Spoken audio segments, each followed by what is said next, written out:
आज 14 मे अर्थात स्वराज्याचे धाकले धनी छत्रपती संभाजी महाराजांची जयंती.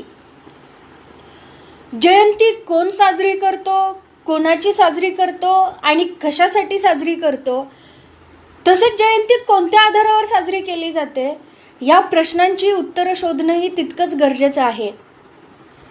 ज्या मातीमध्ये आपण जन्मलो त्या मातीसाठी लढणारे योद्धे यांना विनम्र अभिवादन करून आज स्वराज्य रक्षक छत्रपती संभाजी महाराज यांच्याबद्दल माझे विचार व्यक्त करते.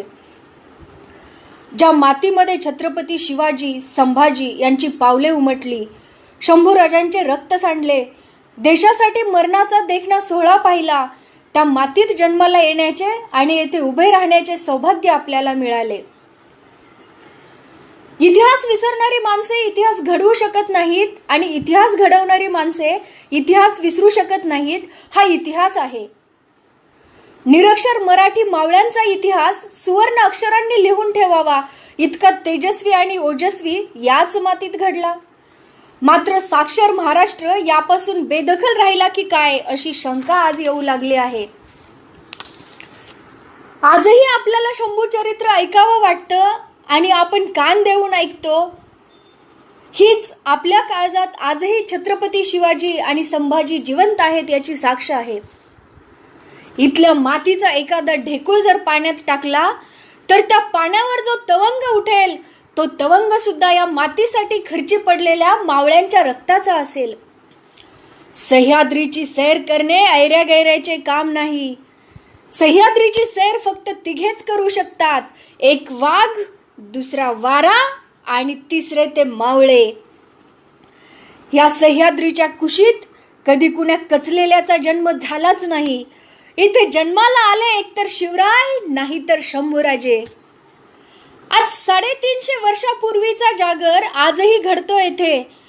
छत्रपती शिवाजी महाराजांचे नाव कानावर पडते आणि आमच्या शरीरावर रोमांच उठतात. छत्रपती शिवाजी महाराज की जय अशी गर्जना देत आपले शरीर पेटून उठते. मनामध्ये उमेदीचा प्रेरणेचा एक स्रोत तयार होतो आणि 350 वर्षानंतरही या राजाला आम्ही विसरू शकत नाही. दूरवर कुठेतरी किलकारी ऐकू येते, छत्रपती शिवाजी महाराज की, आणि आमच्या ओठातून कधी जय बाहेर पडतं आमचं आम्हालाही कळत नाही. जणू काही आमच्या धमन्या रक्ताच्या सहस्त्र थेंबांमध्ये राजा शिवाजी महाराज जिवंत आहे. जणू काही इथल्या मातीत जन्माला येणाऱ्या प्रत्येक पोराच्या कपाळावर इथली माती शिवाजी असे नाव कोरूनच त्याला जन्माला घालते की काय, अशी जादू या राजाची आहे. असे काय केले असेल या राजाने, असे काय निर्माण करून ठेवले असेल. 350 वर्षानंतर शिवरायांचे नाव घेतल्यावर आपले शरीर पेटत असेल, आपल्याला स्फुरण येत असेल, तर 350 वर्षापूर्वी खुद्द शिवछत्रपतींच्या कुशीत जन्माला आलेला संभाजी राजा कसा असेल, कसा घडला असेल, कसा वाढला असेल, कसे असेल शौर्य, कसे असेल धैर्य, कसे असेल धाडस, कसे असेल साहस, कसा असेल अभिमान, कसा असेल स्वाभिमान आणि कसा असेल पराक्रम, नेतृत्व, गतित्व आणि कर्तृत्व, कसा असेल संभाजी. पण गावरान माणसाला जर प्रश्न विचारला की संभाजी कसा होता, तर उत्तर मिळतं संभाजी रगेल आणि रंगेल होता. या 2 शब्दात संभाजी राजांचा इतिहास बदलून जातो. नाना आरोपाच्या फैरी झाडल्या जातात, पण वस्तुस्थिती काय आहे, काय वास्तव इतिहास आहे. इतिहासाची पाने चाळतो तेव्हा प्रमाण लक्षात येते. 14 मे 1657 पुरंदर किल्ल्यावरती संभाजीराजांचा जन्म झाला. अगदी 2.25 वर्षाचे असताना त्यांची आई सईबाई मृत्यू पावल्या आणि संभाजीराजांना घडवलं ते चालतं बोलतं विद्यापीठ असलेले जिजाऊने. कला, विद्या, शास्त्र यामध्ये ते पारंगत होते. एवढंच काय, संभाजीराजांना 16 भाषा येत होत्या. वयाच्या 14व्या वर्षी त्यांनी बुद्धभूषणम नावाचा संस्कृत ग्रंथ लिहिला. त्यांच्याकडे काव्यगुण होता. त्यांच्या नखशिकांत साहित्य दडलेलं होतं. नायिका भेद, नखशिकांत, सात शतक असे ग्रंथ त्यांनी लिहिले. त्यांनी शरीर संपदाही कमावली होती. मल्लविद्या, भालाफेक, तलवारबाजी, घोडेस्वारी तर अशी करत होते की पळणाऱ्या घोड्यावरती बसत होते आणि रणांगणामध्ये, मैदानामध्ये घोड्याला एका टाचेवर उभा करत होते. प्रदीपचंद्रलेखे व स्वराज्य संवर्धित ही शिवरायांची शिवमुद्रा खऱ्या अर्थाने सार्थक ठरवली ती छत्रपती संभाजीराजांनी. संभाजीराजांचं वय साधारणतः 8.5 वर्ष असेल. त्यावेळी मिर्झा राजे जयसिंगांनी स्वराज्यावरती आक्रमण केलं. शिवाजी महाराजांनी नाईलाजाने तह केला आणि त्यामध्ये 23 किल्ले त्यांनी जयसिंग राजाला दिले.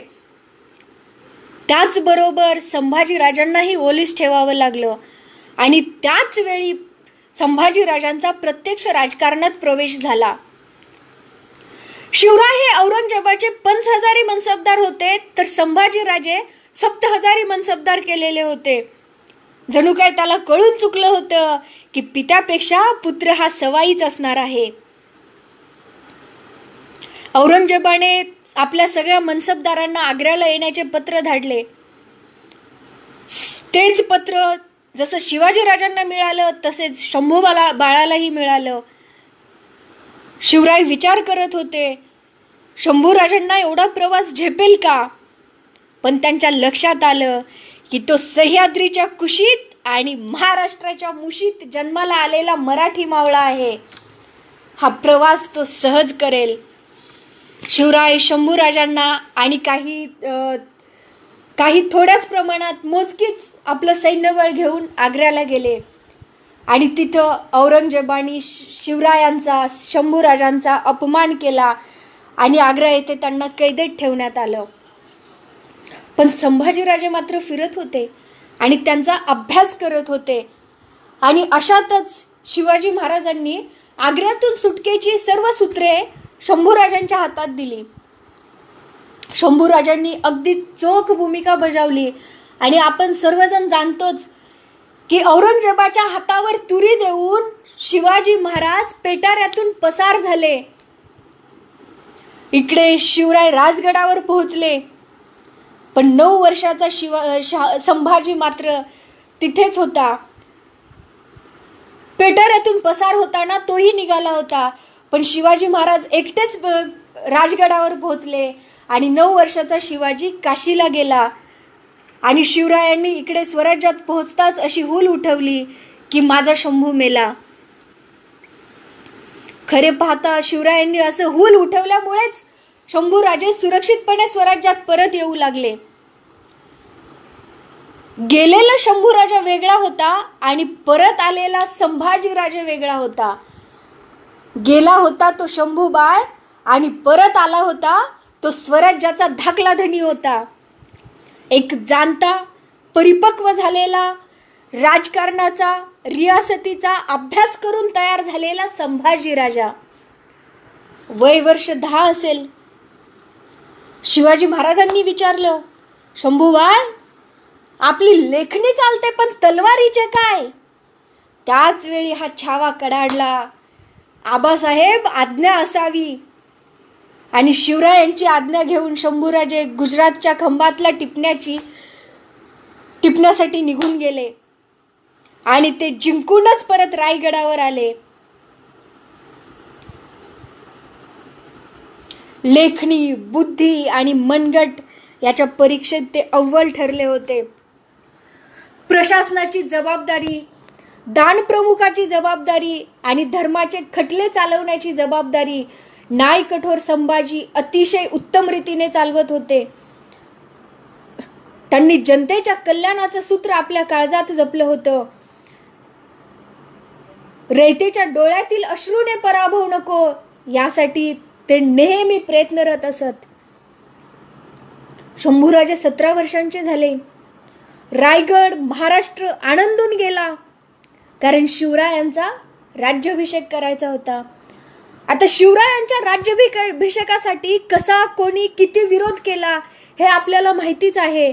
आपल्याला इतिहासातून हेही माहिती आहे की शिवरायांचा राज्याभिषेक करून देण्यासाठी काशीचे गागा भट्ट आले, पण ते असेच नाही आले. त्या गागा भट्टांना संभाजीने स्वतः धर्मशास्त्र पटवून दिलं आणि तेव्हा ते गागा भट्ट शिवरायांचा राज्याभिषेक करण्यासाठी आले.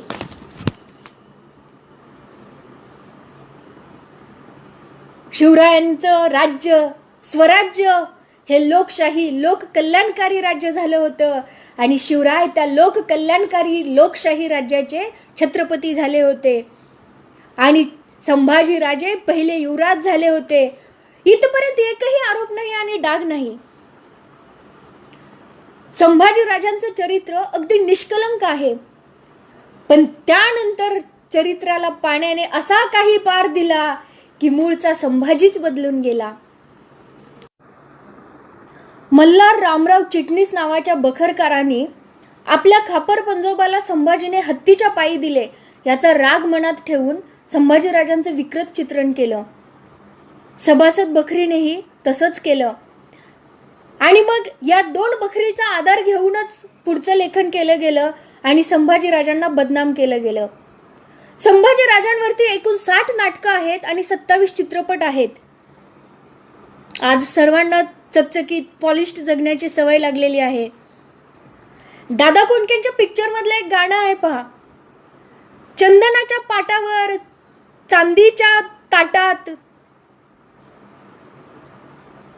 मोत्याचा घास तुला भरवीन ग. पण आपला गावरान मावळ्याचा डायलॉग काय असेल? जर गावरान मावळा असं बोलला, भुईवर लाकडाच्या पाटावर जर्मनच्या ताटात हायब्रिडचा घास तुला भरवीन ग, तर ते चांगलं वाटत नाही ना. म्हणून माल मसाला टाकला जातो आणि चित्रपट निर्माते आणि दिग्दर्शक यांनी आपलं हेच दुखणं ओळखून सर्व काही पॉलिश करण्याचा प्रयत्न केला. थोरातांची कमळा, मोहित्यांची मंजुळा ही पात्र सर्व गोवली गेली. मोरेश्वर आत्माराम पठारे या नावाच्या व्यक्तीचं पहिलं नाटक आलं आणि त्याच्यामध्ये त्यांनी तुळसा हे पात्र रंगवलं. हीच तुळसा बेबंदशाहीमध्ये ओंकारांनी आणली आणि ही काल्पनिक तुळसाच सर्वत्र प्रस्तावण्यात आली गेली. सत्याच्या तळाशी आणि वास्तवाच्या मुळाशी आपण जात नाही आणि नाहक एखादं व्यक्तिमत्व बदनाम होत राहतं, हीच मोठी शोकांतिका आहे. थोरातांची कमळा कोण होती? तिचा इतिहास काय होता? ती का मेली? तिची समाधी कुठे आहे? या सगळ्या गोष्टीचा आपण शोध घेतला पाहिजे. थोरातांच्या कमळेचं नाव घेऊन संभाजीराजांना बदनाम केलं जातं की संभाजीराजांनी त्या थोराताच्या कमळेवरती जबरदस्ती केली, तो अपमान सहन झाला नाही म्हणून तिने आत्महत्या केली आणि ज्या ठिकाणी तिने आत्महत्या केली त्या ठिकाणी तिची समाधी आहे असं म्हटलं जातं. कारण या नाटकामध्ये थोरातांची कमळा या नाटकामध्ये तिची समाधी दाखवली जाते. आपल्या सर्वांना एक निवेदन आहे, त्यावर काय लिहिलंय ना ते नीट आवर्जून थोडंसं झूम करून बघा. त्यावर लिहिलेला मजकूर वाचला तर आपल्याला धक्का बसतो. कारण थोरातांची कमळा मेली 1698 मध्ये आणि संभाजी महाराज मृत्यू पावले होते 1689 मध्येच. मृत्यूच्या 9 वर्षानंतर या कमळावरती अन्याय करायला, जबरदस्ती करायला काय शंभूराजांचं भूत आलं होतं का? पण अजूनही आपल्याला प्रश्न पडत नाही की शिवाजीचा पुत्र चारित्र्यहीन कसा असेल याचा आपण आजही विचार करत नाही. आपल्या मैत्रीचं प्रतीक म्हणून शंभूराजांनी अकबराला आपला एक कंठहार भेट दिला होता आणि अकबराने तो कंठहार एका नर्तकीला भेट दिला. याचा राग येऊन शंभूराजांनी त्या अकबराचा धिक्कार केला. अकबराचा धिक्कार करणारा शंभूराजा चारित्र्यहीन कसा असेल हा आपल्याला प्रश्न का पडू नये? जे दाखवलं गेलं, जे सांगितलं गेलं त्यावरच आपण का विश्वास ठेवतो? आपण सत्याच्या तळाशी का जात नाही? वास्तवाच्या मुळाशी का जात नाही? खरोखरच सर्वांनी हा विचार केला पाहिजे. बऱ्याच ठिकाणी संभाजी व्यसनी दाखवला जातो आणि संभाजी खूप व्यसनी होता असं म्हटलं जातं. नाटकाची सुरुवातच, नाटकाची एंट्रीज विथ ग्लास होते. मूळचा साताऱ्याचा असलेला काफी खान हा औरंगजेबाच्या दरबारी हिशोबनीस होता आणि त्यानं संभाजी राजांबद्दल असं लिहिलं की संभाजी स्वतःच्या शौर्याच्या बळावर एवढा बुलंद आणि बलाढ्य झाला होता की शत्रू त्याच्या समोर धजावतच नव्हता. जणू काही त्याला सत्तेची नशा चढली होती. ग्रँडफ नावाच्या इंग्लिश इतिहासकाराने याचं इंग्रजीमध्ये भाषांतर केलं. भाषांतर काय केलं? Intoxicated with wine of folly and pride. Intoxicated with wine of folly and pride. आता हे त्याचं जे भाषांतर आहे ना ते अगदी बरोबर आहे. काफी खानाने जे लिहिलं ते पण योग्य आहे. पण आपल्या सगळ्यांचं इंग्रजी लय भारी आहे ना. आपण फक्त एवढंच वाचतो, intoxicated with wine wine wine, आणि त्याच्या पुढचं आपण बघतच नाही. संभाजी राजांनी पोर्तुगीजांकडे 2 दारूचे पिंप मागवले होते म्हणे. बरोबर आहे, दारूचे 2 पिंप मागवले होते, पण ती दारू प्यायची नसून दारू गोळ्यासाठी वापरणारी होती.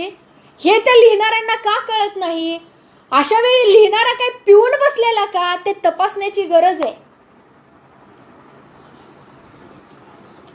या संभाजी राजाने 40 दिवस क्रूर अन्याय सहन केला, पण त्यांची शरीर संपदा अतिशय बळकट होती. शरीर संपत्ती जर इतकी चांगली नसती आणि जर ते दारूच्या व्यसनात गुंतलेले असते तर 40 दिवसाचा क्रूर अन्याय ते सहनच करू शकले नसते. संभाजीराजे दिलेर खानाला मिळाले म्हणतात, पण वास्तव काय आहे? शिवराय रायगडावर असताना दिलेर खान स्वराज्याकडे चाल करून येत होता. तो पन्हाळगडावर चाल करणार होता आणि शिवरायांना ही खबर मिळताच शिवरायांनी स्वतः संभाजीराजांना दिलेर खानाकडे पाठवलं. परळीला होता त्यावेळी तो. आता संभाजीच दिलेर खानाला जाऊन मिळाले अशी सगळीकडे खबर पसरली आणि संभाजी राजांनी बुद्धीच्या बळावर युद्ध टाळलं. तिथे दिलेर खानाला परळीतच रोखून धरलं. त्याला स्वराज्यावर स्वारी करायला येऊ दिलं नाही. कारण शिवरायांचा लढाईचा इतिहास हा नेहमीच गनिमी काव्याचाच राहिलेला आहे. ते सांगायचे एक आणि करायचे एक. जसं लहानपणी शंभूबाळ मेला म्हणून अफवा पसरवली, पण काहीच दिवसात शंभूराजे सुरक्षितपणे स्वराज्यात परत आले. ही पण अगदी तशीच चाल होती. ह्या चाली अशा नाही खेळायच्या तर काय सांगायचं होतं का, माननीय दिलेर खान साहेब, माझा पुत्र मी तुमच्याकडे पाठवतो आहे, कृपया आपण स्वराज्यावर स्वारी करून येऊ नका, असं बोलायला हवं होतं का? आपण या राजकीय डावपेचांचा विचारच करत नाही.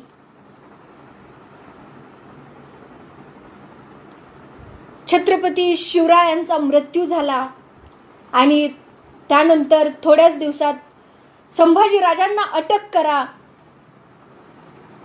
असं फरमान त्यांच्या दरबारी असलेल्या काही मंत्र्यांनी दिलं.